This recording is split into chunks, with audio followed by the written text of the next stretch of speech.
Un día más y vamos, creo que es el 6º capítulo. Bien, pero como el fin deseado por las familias para una joven era el matrimonio, nos encontramos con la importancia de la elección. Se miraba mucho la situación económica más que el estatus social. Era una forma de continuar o de aumentar los bienes, especialmente las tierras. De ahí que hubiera mucho matrimonio entre primos lejanos o cercanos, así como entre tíos y sobrinas, no tíos, no tías y sobrinos. Eso se veía fatal, tan fatal que prácticamente no existía. Debido a estos casamientos entre miembros de una misma familia, había muchas personas con deficiencias psíquicas. Se decía que en los pueblos había mucho tonto motivados por estos casamientos. La frase como ¿cómo no va a ser tonto si es hijo de primo hermano? Era el justificante para alguna originalidad. Que el hombre fuera mayor que la mujer no se tenía en cuenta, pero sí se tenía en cuenta que fuera al contrario. Era por lo que no se registraban matrimonios por interés dentro de la familia siendo la mujer mayor que el hombre, aunque sí se daba el caso que fueran lazos familiares especialmente entre la clase alta. A finales del siglo XIX y hasta 1930 aproximadamente, la elección se hacía partiendo de la comunicación del hombre a algún familiar de la mujer, al que le expresaba su deseo de ponerse en relación con la elegida. Este familiar, generalmente algún primo, tío o amigo de la familia, se lo hacía llegar a la mocita y eran los padres los que decidían, especialmente si había dinero de por medio. Otro camino era escribirle una carta generalmente anónima a la elegida y así despertar la curiosidad de la moza en cuestión. En otros casos, las cartas eran escritas con la complicidad de la mujer para, de esta forma, dar a conocer a la familia la existencia del pretendiente. Evidentemente, en estos casos ya había habido un acercamiento de ambos, pero siempre en presencia de terceras personas. Cuando se hacía de esta forma, en quienes había un ápice de libertad, los padres no siempre estaban de acuerdo con el noviazgo, bien por el tema económico o porque tuviera mala fama, ya fuera por mujeriego, bebedor o jugador. Y los problemas empezaban desde el primer momento, dando lugar en muchas ocasiones a que los novios se vieran en casa de los padres, no se vieran en casa de los padres y sí en la de algún familiar. El celestineo ha sido una constante en todos los temas del amor y de todos los tiempos. La elección siempre es difícil, pero mucho más cuando no eres dueña de tu vida. La mujer, al no tener formación, estaba siempre dependiendo de los padres y si no era de clase acomodada o alta, y por esta zona de la que hablamos, eran muy pocas las familias que estaban en esas condiciones, aparte de alguna maestra de escuela, comadrona, practicanta, tendera.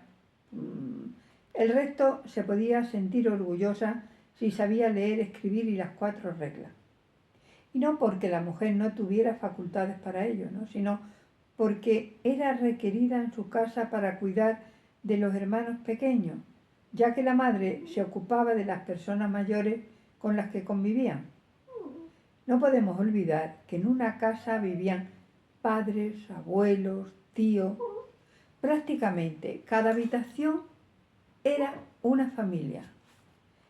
También contribuían a la economía familiar, siendo niñera o bien haciendo cualquier otro trabajo con el que pudieran por lo menos asegurarse la comida de cada día. Las niñas jugaban en la calle con las amiguitas, las niñas con las niñas y los niños con los niños. Si algunas jugaban al uso o carrera o cualquier juego con los niños, se le llamaba machungona, mote que se le quedaba ya de por vida. El resto de las niñas jugaban a juegos más delicados, la comba, el corro, el truque o la candelosa, o la sorpresa, al hilo, a las tiendas, a los santos benditos, a las mamás. Este era el mejor que conocían porque alguna que otra llevaba el hermanito incorporado a los juegos y este hacía de bebé, o mejor dicho, de niño chico, y al teatro, el juego más lucrativo porque se pagaba por entrar en el corral de alguna a ver la función, emulando a los circos y teatros ambulantes que venían cada 2 por 3 al pueblo.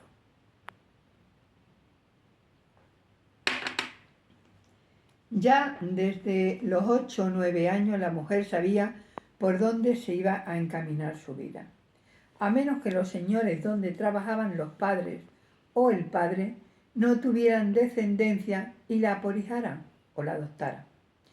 Y siempre, o casi siempre, eran niñas porque de esta manera se aseguraban, en primer lugar, que los cuidarían de mayores.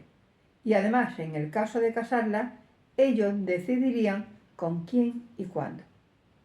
Así pues, la mujer pasaba a mejor situación económica y social, pero lógicamente dependiendo de la autoridad paterna, a la hora de la elección del novio. A mi madre, bueno, que está en esta foto, no se le olvidó nunca la lección de los cartagineses dominaron España hasta que fueron expulsados por los romanos, antes de que hiciera estrago la enfermedad que roba los recuerdos. Lo repetía de memoria y recordaba con una alegría extraordinaria a su maestra doña Ascensión. Lo que no podemos obviar es la viveza y el espabilo que tenían las niñas en la época de estrechez y de miseria. Y no porque le enseñaran tal o cual actividad, sino porque salía de ellas, de dentro.